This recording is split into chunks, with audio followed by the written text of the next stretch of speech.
It's me, Inda Shaira, your Tausuke Jabi vlogger, and welcome back to another vlog! For this vlog guys, ay isi-share ko sa inyo ang aming usual morning routine. OMG, ang hirap pala talaga mag-voice over. Ngayon pa lang sinasabi ko na sa inyo sis.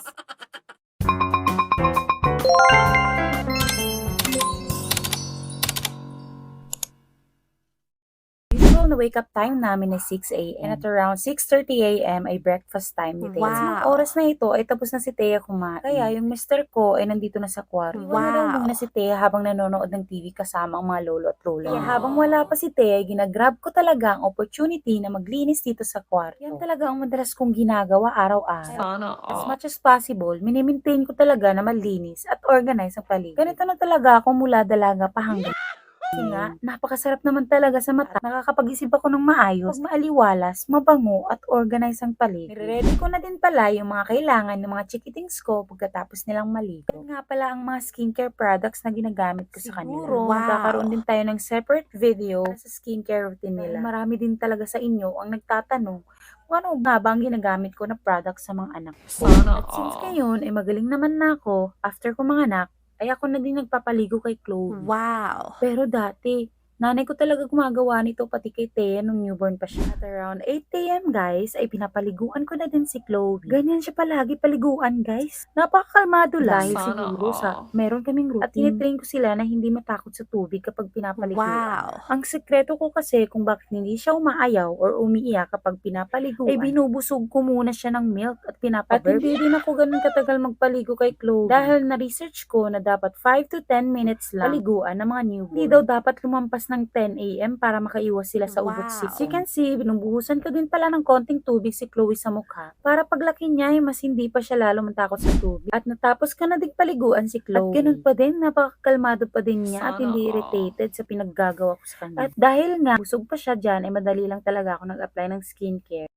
at nagbihis sa kanya. Gusto ko kasi guys, masanay sila na kahit anong ilagay ko na product sa skin nila, hindi sila nai-irritate. At para hindi rin ako mahirapan sa tuwing ginagawa namin. Part din ng pagtitrain ko sa kanila, every after nila maligo ay matutulog sila. Para at least may pahinga din kami at may time din kami mag-breakfast at maligo. And based on research, ang mga babies kasi para maiwasan ang mga madalas nilang pag-iyak, dapat talaga may kumpleto at mahaba silang tulog para magkaroon din sila ng sapat na energy na maglaro araw-araw. At talagang matutulog yan guys dahil ganyan ang routine namin every morning. Totoo talaga mga moms na consistency is the key. Dahil magto 2 months na din si Chloe, kahit papaano na-adapt niya yung routine namin. At sa mga oras na yan, napaliguan na din si Thea. At since month of Ramadan ngayon at fasting si Mister, ay ako muna ang nag-aayos at skincare kay Thea. At dito na talaga magsisimula ang pinaka-exciting na part. Ay, challenging pala. Totoo talaga na kung inaakala natin na mahirap mag-alaga ng newborn, dyan kayo nagkakamali. Mas extra challenging ang toddler stage. Yung tipong magpapaligo, bihisa na ayusan mo lang sila. Parang nagbabaksing kayo sa ring. Tapos yung kailangan mong paghabulan at makipag-agawan. At ayun na nga,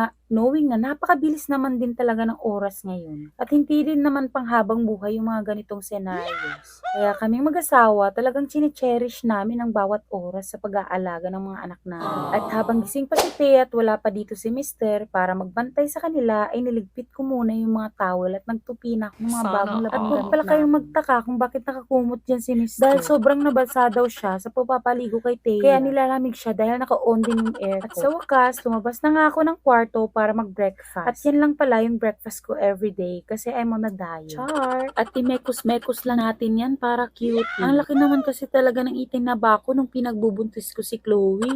Umabot ako ng 83 kilogram. At after ko nga mag-breakfast, ay sinunod ko na yung paghuhugas ng milk bottles ng mga chickens. At napansin kong wala na palang dishwashing liquid, kaya ni-refill ko na. At ayun na nga, patay pala yung tubig. So, mga kinabukasan pa daw magkakaroon ulit, mga around 4 Ganyan ngayon ang sitwasyon dito sa Zamboanga. By schedule ang pag-on and off ng tubig. Actually guys, nahugasan na din pala ng nanay ko yung ibang bottles nila Thea at Chloe. Dahil sobrang lakas talaga nila uminom ng gatas guys. Kahit sa gabi, lalo na si Thea, gatas is life. Napakalaking tulong talaga kung meron pa tayong nanay na andyan palagi para umalala. Kahit yung mga mabibigat na bagay ay nagiging magaan. Kaya sobrang grateful talaga ako sa nanay ko na palagi andyan para tumulong at talagaan pa din kami kahit malalaki na kami. At syempre, di din mawawala sa Pops ang on the go sa lahat ng bagay. Prioritize pa din yung mga kailangan at kapakanan namin. Kaya salamat talaga sa inyo, Ina Ama. At ito nga pala, ang lalagyanan nila at pinagpapatuyuan namin ng mga bottles, and yung mga bibs, plate, and spoon and fork ni Thea. Kung tulog sila, ay napagdesisyonan ko na ding maligo. Since may lakad daw kami magpamilya. Punta daw kami ng KCC. At doon kayo magpa-family dinner. / iftar since Ramadan ngayon. Sana all.